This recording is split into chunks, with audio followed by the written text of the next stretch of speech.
Fed liabilities, their interest rates increased very sharply, while their asset side didn't. And so the Fed's now operating at a loss. They have a financial loss ongoing, and they have about $1 trillion in unrealized losses in their treasuries and their mortgage-backed securities. In this interview, Lyn Alden discussed the recent run of bank failures, the causes, its impacts on the banking sector, federal support and exposure, and the likelihood of continued stress in the system. The recent collapse of Silicon Valley Bank and the slump in the share price of Swiss bank Credit Suisse has increased fears of a global banking crisis. According to Alden, the multi-billion-dollar losses incurred by banks associated with the collapse of investment funds like Archegos and Greensill Capital have contributed to the instability in the banking system. The resulting stock market declines worldwide, particularly in banking stocks, have triggered drops in yields for U.S. Treasuries and Eurozone bonds. As investors seek safe havens, gold prices have renewed their recent rally. Despite federal support, the likelihood of continued stress in the banking system remains a concern. Alden recently tweeted, "So far, this bank crisis was 1. Tiny by number of bank failures, 2. Big by amount of assets of banks failed, and 3. Is likely to continue the long history of bank consolidation towards the big ones." Before proceeding further in this video, make sure to click on the subscribe button below to stay updated with our latest content. The difference is that nobody can do a run on the Federal Reserve, but if an individual bank has that situation, they can get a run.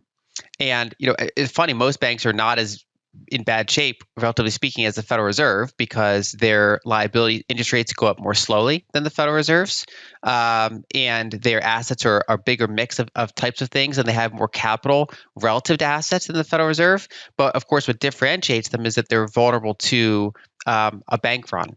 And so what we've seen is that if you go back to the 2008 crisis, that was because a lot of banks made bad loans. They made like subprime mortgage loans to people that can't really afford the house that they're signing up for, and so a lot of them defaulted. In this environment, it's the opposite. You're not seeing defaults, at least not yet. There's certain troublesome pockets on the horizon, but it's not really that type of credit event. Instead, they ironically bought super safe assets that either have no chance of defaulting or very, very low. But the problem was they bought them when they were like yielding 1.5% or lower in some cases, and now they're yielding way higher. And when a long duration bond or security increases in interest rate, it means that if you were to sell it into the market, if you were to sell one of the old ones in the market, it would trade for the same interest rate as the newly issued ones do, which means it has to be sold at a discount so that the effective interest rate until it matures is the same as that new interest rate. So basically, the price goes down as interest rates go up. And so what you have a lot of these banks have is that they're holding safe assets that are basically guaranteed to pay back, but they're temporarily underwater. And they're able to hold those until maturity and get all their money back unless there's a bank run that makes them sell at an inopportune time. To address its balance sheet concerns, SVB initiated a $1.75 billion share sale. However, some investors remain apprehensive about the bank's ability to recover from the downturn in the fortunes of many technology startups. Consequently, SVB's stock price took a significant hit, plummeting by 60% and causing a loss of over $80 billion in share value. As a precautionary measure, some startups withdrew their funds from the bank.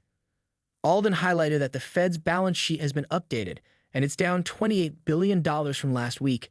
Seems ready to start heading in the sideways-ish pattern, where it remains above the lows but doesn't keep screaming upwards either. Narrow Bank or Caitlin's Bank, they want to hold all demand deposits at the Fed, and those types of banks have not been allowed to exist. If a bank had held shorter duration assets like T-bills, maybe 2 to 5 year treasuries, things like that, they would have less exposure, and that's why J.P. Morgan, for example, they've been a lot more careful with their duration. They've been focusing on more short duration assets, and so they have less of a problem. But yeah, basically, the more that a bank has done long duration types of assets, the more vulnerable they are to this type of situation. So you don't really see an issue among a lot of the major banks, and instead it's in small banks and in some of these kind of medium and like more niche banks. If a bank suddenly started selling its loans and security books, I think it would raise a lot of red flags and questions about what they're doing.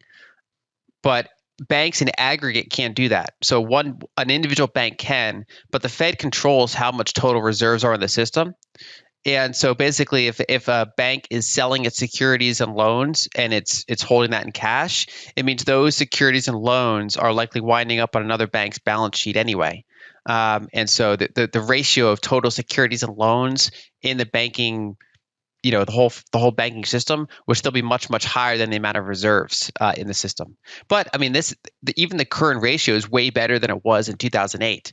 I mean, back in 2008, for example, there was $23 of deposits for every $1 in cash reserves.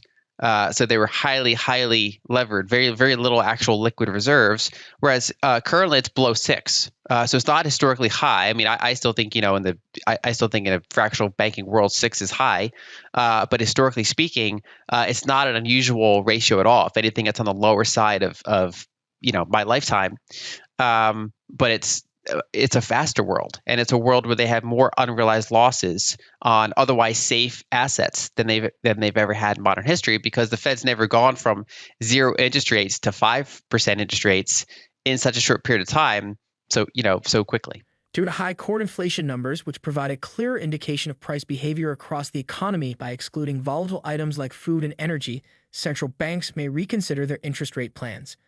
In addition, there has been a trend among banks and some investors to borrow money for short periods, including overnight, to purchase assets that cannot be sold quickly. Alden has expressed concern that during the crisis, many central banks and governments failed to fully recognize the extent of bad loans extended during the boom. The Fed doesn't say outright you can't be a full reserve bank. It just so happens that any bank that wants to be full reserve, they delay their application for years. They eventually say no. They give some other reason, and it's just almost like quote unquote accidentally, no full reserve bank ends up existing. And in the current so whether or not you'd have to pay fees would depend on the prevailing interest rate environment. So right now, for example, the Fed pays almost 5% on bank reserves, and so a bank could easily just say, okay, we're going to hold all your cash at the Fed. We're going to collect our 5%, and we're actually going to give you 2% interest, and we're going to use the other nearly 3% for overhead. Now, obviously, if you go back 5 years when interest rates were 0, or go back during the post-COVID environment when interest rates are 0, then they would have to charge a small fee. So they could structure it and say, basically, we'll give you whatever interest rate the Fed does minus X%. And sometimes that will be you paying the bank, and other times that will be the bank paying you, depending on what's going on with interest rates. But there's a couple other banks, like First Republic, that they have some risks, but they didn't really make the same types of errors, but they're still in trouble. It kind of shows how a bank run can cause a lot of problems for banks, regardless of if they did anything kind of outlyingly stupid, even though this one, Silicon Valley Bank, did. Consequently, banks and some investors became increasingly reliant on lenders, which included other banks extending new loans as existing short-term loans were repaid. While most economists predict a global recession this year, the possibility of a rolling recession could mitigate its impact or even prevent a full recession. The global economy did experience a significant slowdown, akin to the Great Depression, but effective policy responses helped avert a global depression. On this note, we conclude today's video. Do you agree with Alden's views on the global financial crisis too, its causes and consequences? If you found this information helpful, then like this video and subscribe to our channel. We will continue to bring you more updates in the future.